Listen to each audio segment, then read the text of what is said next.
Excited to play LSU. These guys, like I mentioned last night, extremely talented. I mean, phenomenal looking team.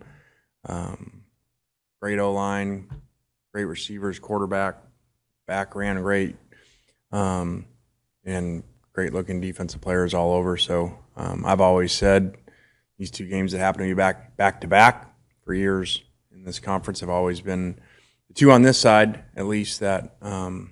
Where they look like you're playing NFL teams. A lot of great looking players with great length and a lot of stars. So our challenge is to get better this week.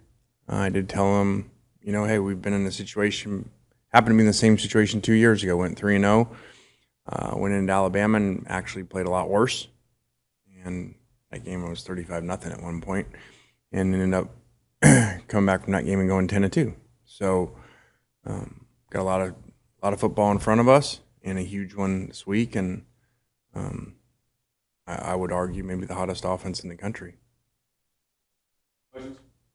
Coach, in your eyes, what are the issues up front on offense, and how do you go about addressing them?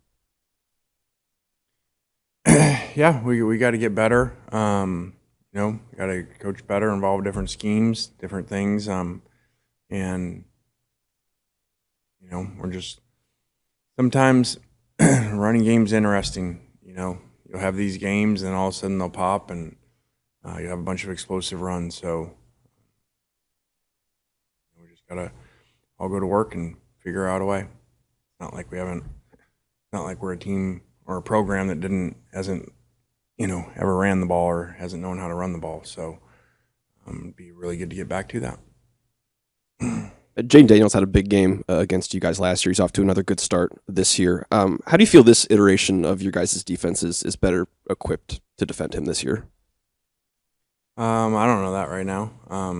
This guy's playing great, playing better than he was a year ago that time. Early on, he actually throws one where our safety's there, and I think could have changed the game, and we don't find the ball, and he throws a touchdown, and he gets hot. So this guy, as you see, gets really hot and completes a lot of passes and hard to bring down. So I don't know that we're in better position. We're going to need a really good game plan, and we're going to need to play really well.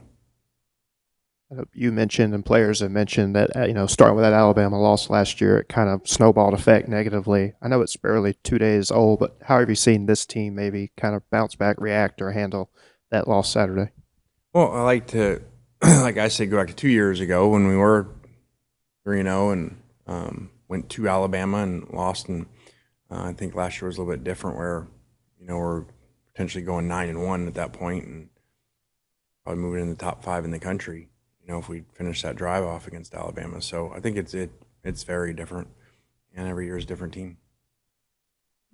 Lane, you mentioned a little bit last night about Centarian Perkins being a quarterback spy. I guess, is that something you can see him doing more in the future, and why is that important to have an athletic guy like him who can do that? Well, that was specific for who we were playing. I was like playing Michael Vick. He's so dynamic, taking off with the ball and running with it, and most of you guys can't catch him. So that was a very specific plan for that quarterback and that offensive play calling. So I wouldn't think that would be used again. How close are some of your young wide receivers that you guys signed, Aiden and JJ and some of those guys, to being able to be big parts of game plans moving forward? Yeah, I think that's a fair question. We've had a lot of injuries out there, and Aiden was doing great, and he actually got sick and missed some time, and we got to get him back involved because he's got a chance to be a really special player like we saw in camp. Hopefully this will be the week.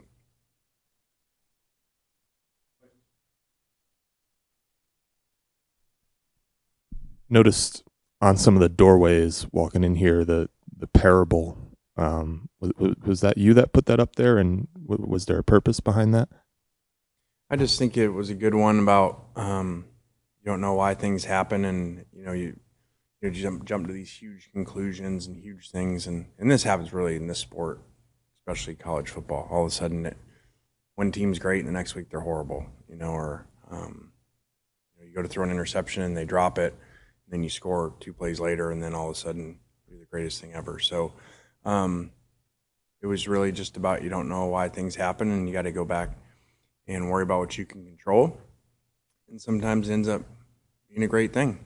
I was really directing over some players that were down about their performance, and how they played and plays they could have made, or missed signals that made some plays look really bad and stuff. And so just, hey, can't control that now. There may be some good reason for it down the road. Lane, how do you grade Zakari and Caden, and do you expect to get more out of them this week? I think that was a really difficult situation for them. Neither had played, both returning from surgeries. I mean, really kind of crazy that you had 3 players, 3 significant pieces, coming back from surgeries trying to play. 2 of them hadn't played all year. So I thought those guys pushed through. That's really challenging to do. And the good part is they'll obviously get better having some, game experience under them with their injuries. Not like they needed game experience because they played a lot, because they just needed to get in game shape and play through some games. So I've always kind of known that, I always thought hey, our best was to come, knowing that we didn't have those guys yet in our offense, even though things were going well early at times. And then losing Trey and him having surgery, and then him, he was probably 70%. We only ran one type of route with him. So I think the future's really exciting that way once they get back. Is there anything you learned about Brian Kelly and kind of the teams that he puts out there from last year that you're trying to take in and just use this year? Not really. Coach does a good job. We've seen at Notre Dame over the years too, and very organized, and teams play really well and play with good discipline and play tough and physical. And he's a really, really good recruiter. And there's great players out there. Yeah, and then just one more. I know the Bama game is still pretty fresh, but how are you seeing your guys kind of respond to this adversity after last Saturday? Good. I think today, we used the morning to break that down with them, go over it, what we needed to do, what plays were significant, and how we could have won that game, and then we move forward. So I actually think with kids nowadays, there's a lot of issues with this new generation and how they deal with things and what they expect. But one good thing is I do think they move on quickly. So I think that we struggle more moving on, from a loss or negative things than they do.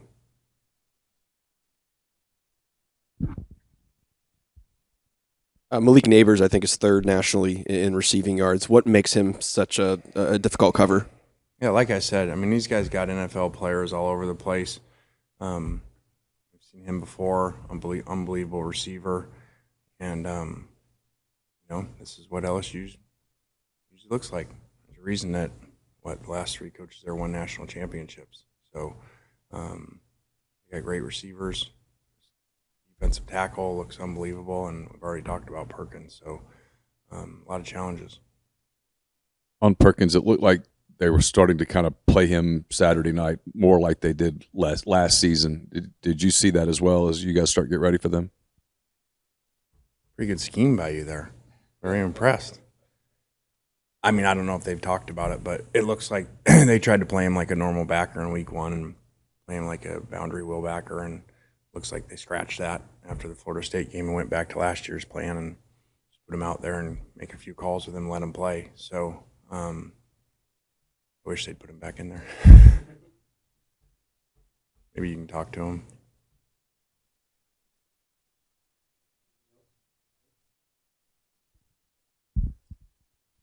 Jackson took some pretty big hits over the weekend.